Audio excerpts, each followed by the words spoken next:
Hello, I'm David Edgeluni for the Motion Artworks Incorporated review, or in short, my review. I know I said I wasn't going to do any more intros, but, well, I feel like some of the magic was gone when I recorded this without. So I'm back doing intros. You're welcome. Now, with nothing further, let's get to why I'm talking this way, and then we'll get to my review. Hi, and welcome to my review. Now, before we even begin this review, I'd like to talk about something called the Midatlantic accent, and here's why. I'm reviewing a movie from 1932.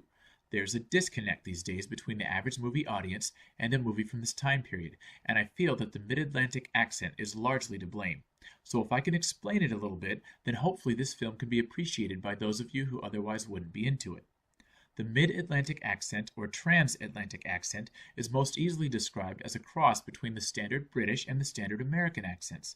It was taught at prestigious schools on the East Coast and was considered the upper-class way of talking.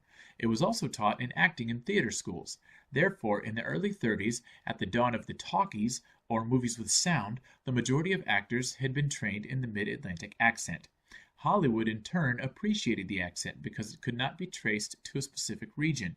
But I believe that this same reason it is to blame for many of us nowadays not connecting with the characters in these movies. It sounds fake to us. The accent fell out of favor after World War II, and by the 60s almost nobody used it. So now most of us don't even know about it. We just hear it in old movies and think that that's just how people used to talk. But it doesn't matter. It doesn't sound real to us. Now, the movie I'm about to review also has a couple of genuine British accents. But no matter what the accent, I urge you to look past it and focus on the acting and the story. You won't be disappointed. With that, let's start my review. Today we go far back into 1932. Originally a book, The Old Dark House is my #1 favorite black and white movie. Directed by James Whale, this movie is known throughout nerddom as one of his signature films, combining horror and comedy like only he ever could. You may not know of James Whale, but you know of at least some of his work. Frankenstein?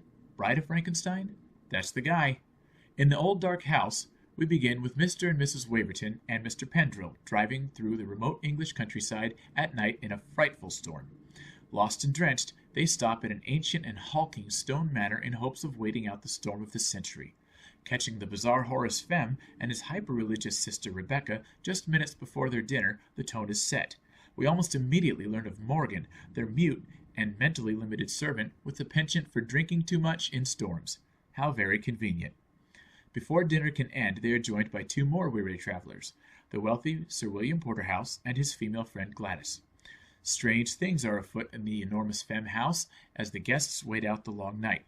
We soon learn of other family in the house, insidious family that the guests hope never to meet, but alas, the night is long. With fantastic acting to a memorable screenplay, this film is fun. The Femmes are completely crazy in one way or another, but you love them in a twisted way. But while you're laughing at the insanity and absorbing each character's story, do not forget that this is a horror film dealing not with monsters, but with psychotic people. You'll get reminders of it here and there, with Morgan, played by Boris Karloff by the way, chasing Mrs. Waverton around the house when nobody is looking, like he's never seen a beautiful woman before. And speaking of beautiful women, remember the old lady from Titanic? Gloria Stewart. She plays Mrs. Waverton, and she looks nothing like Kate Winslet. Just a little aside there. I hope I didn't wreck Titanic for anyone.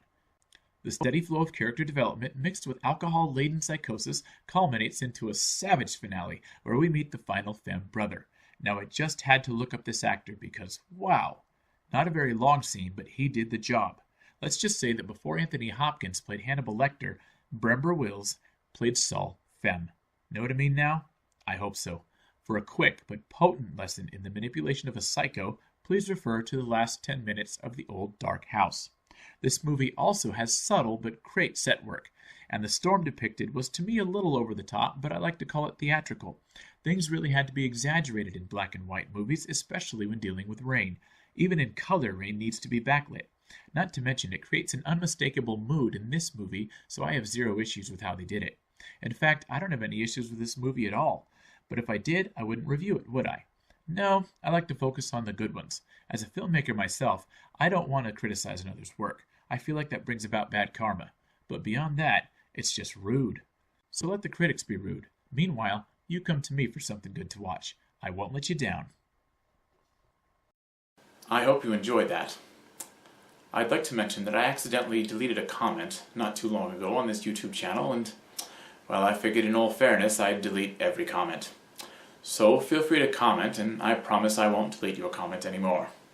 If I say comment one more time, I'm going to go crazy.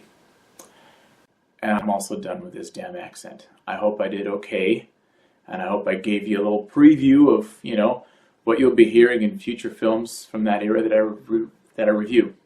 That's all, folks. Anyway, sorry. Goodbye.